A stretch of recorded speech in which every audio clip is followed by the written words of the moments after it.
쓸모 인류. 어른의 쓸모에 대해 묻다. 빈센트와 강승민 지음. 몽수북. 문득 자신을 돌아보는 날이 있다.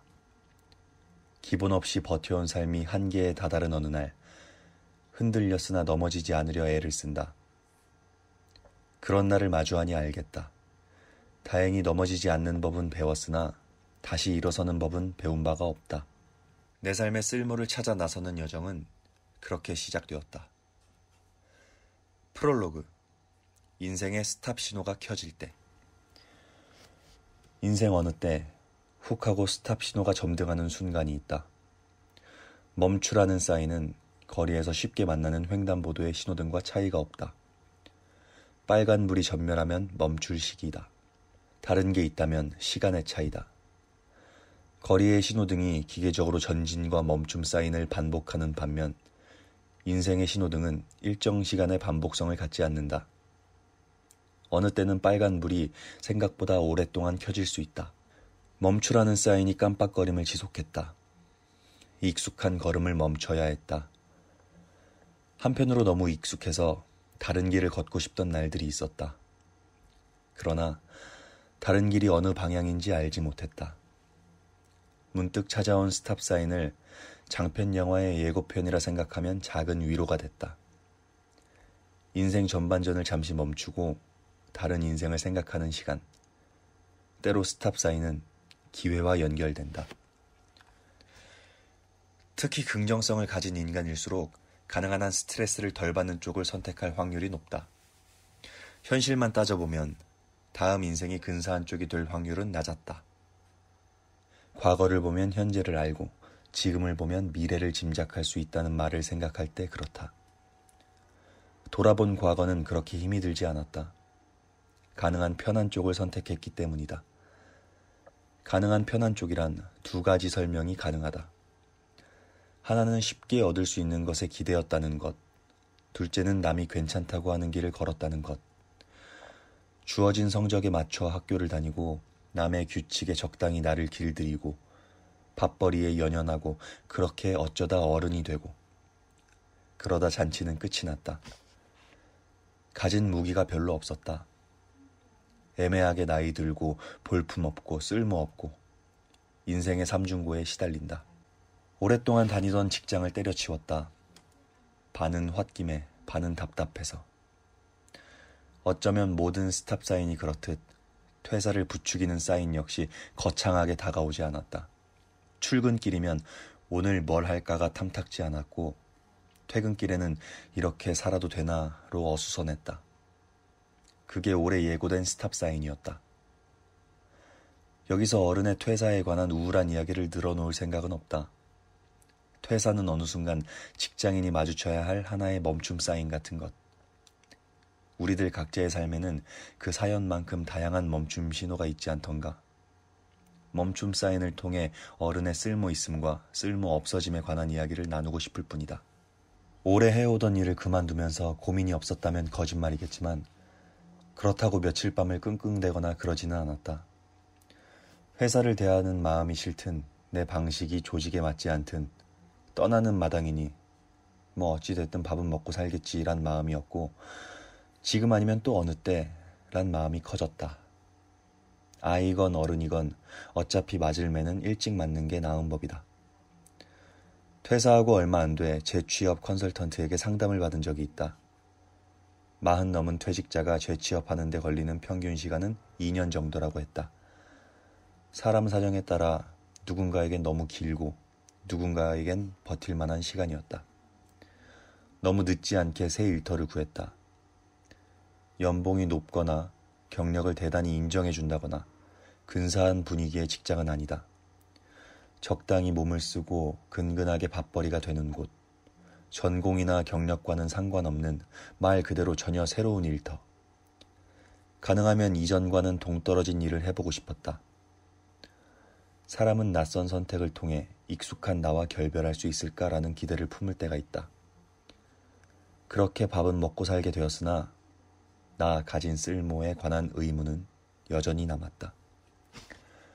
여기서 쓸모를 정의하고 넘어가야겠다. 그렇잖아도 답답하고 처리할 것 많은 인생인데 도대체 쓸모가 뭐길래 쓸모를 따지느냐고 의아해하는 사람들이 있을 테니. 쓸모의 사전적 정의는 1. 쓸만한 가치 2. 쓰이게 될 분야나 부분을 뜻한다.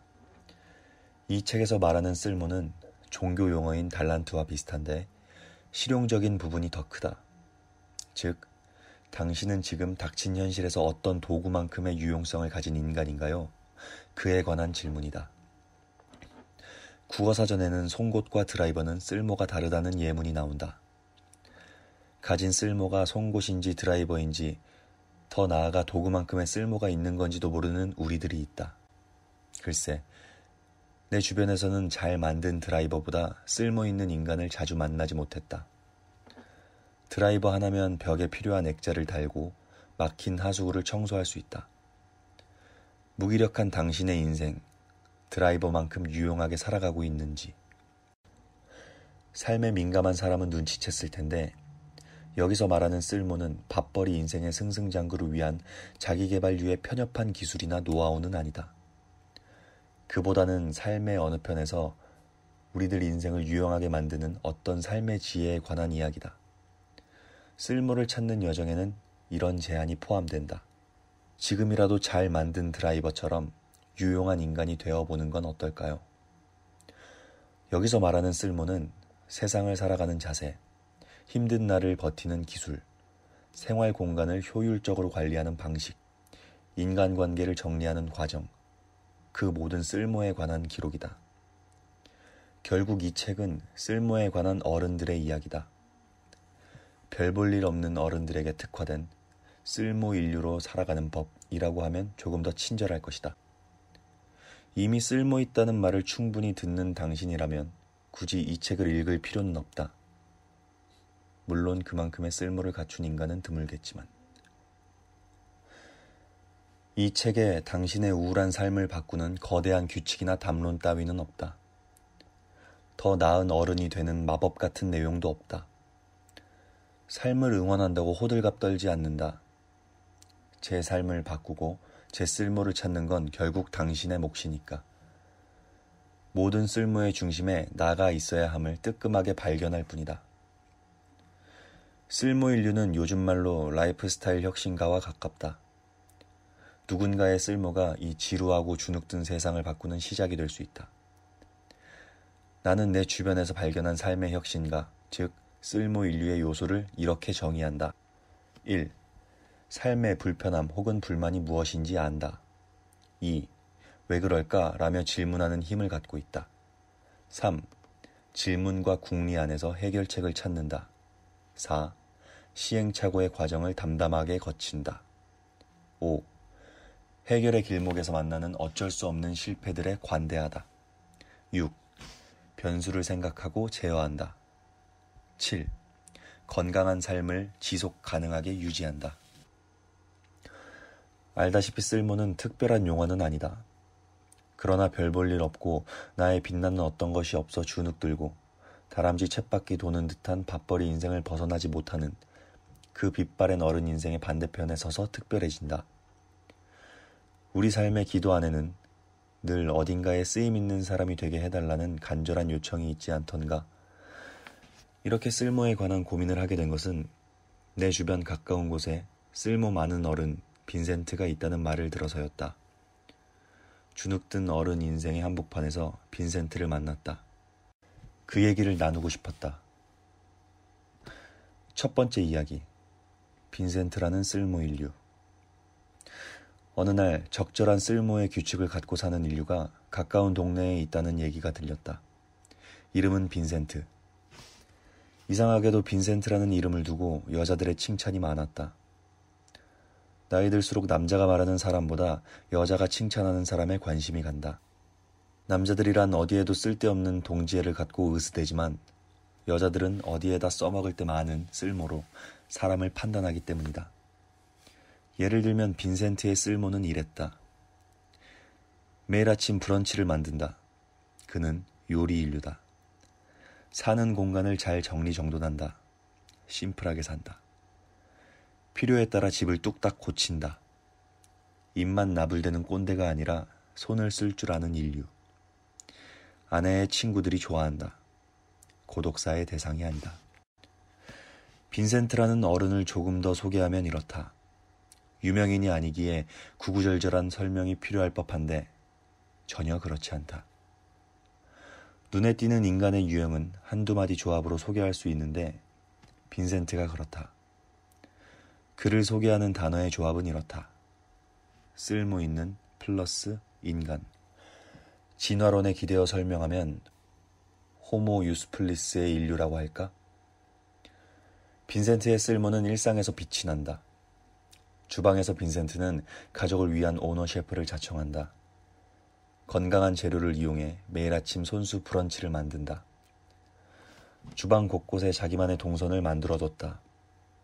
주방 서랍장은 요리하는 남자의 용도에 맞춰 집기들이 구획별로 정돈되어 있다. 만드는 사람의 필요에 따라 정리정돈된 주방에서는 언제든 필요한 물건을 찾을 수 있다. 또 제때에 맞춰 필요한 재료를 정리할 수 있도록 늘 적절히 비워져 있다.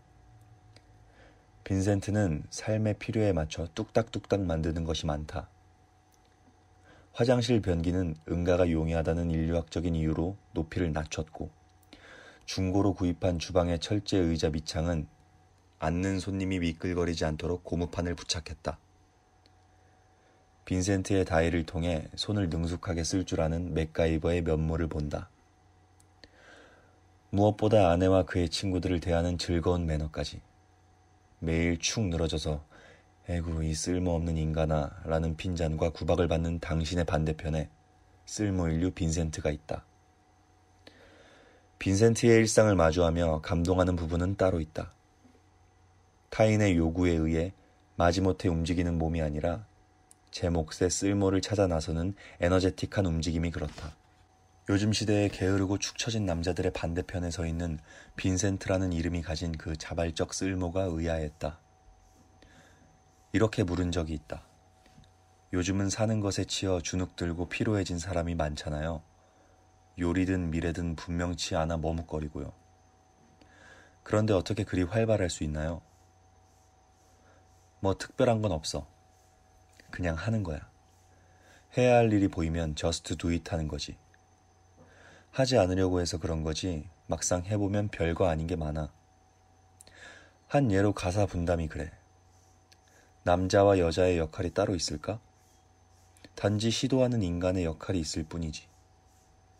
스스로의 쓸모를 찾는 것, 그게 나의 삶을 응원하는 훌륭한 방법이란 걸 알고 있을 뿐이야. 난 내 삶에 핑계를 대며 살고 싶지 않았어. 빈센트의 오래된 쓸모는 모든 것을 가진 데서 출발한 게 아니었다. 그 역시 흔들릴 때가 있었고 남들만큼 부족했고 밥벌이에 연연하던 시절이 있었다. 또 자신이 아는 삶의 바닥을 여러 번 거쳤다. 다른 게 있다면 그는 실수에 주눅들거나 남이 정한 규칙에 길들여지지 않았다. 그보다는 내 삶의 쓸모를 질문하면서 차곡차곡 쓸모를 모아왔다. 내 삶에 유용한 규칙을 만드는데 오랜 시간을 투자했다. 우리 나이로 67. 은퇴 이후의 삶에 속하는 빈센트의 쓸모가 빛을 발하는 건 그 오래된 차곡차곡의 과정 때문이다. 시간과 여유가 많아 쓸모를 생각한 게 아니라 내 삶이 불편해지고 주눅드는 걸 참지 못해 그 많은 쓸모를 만들었다고 했다.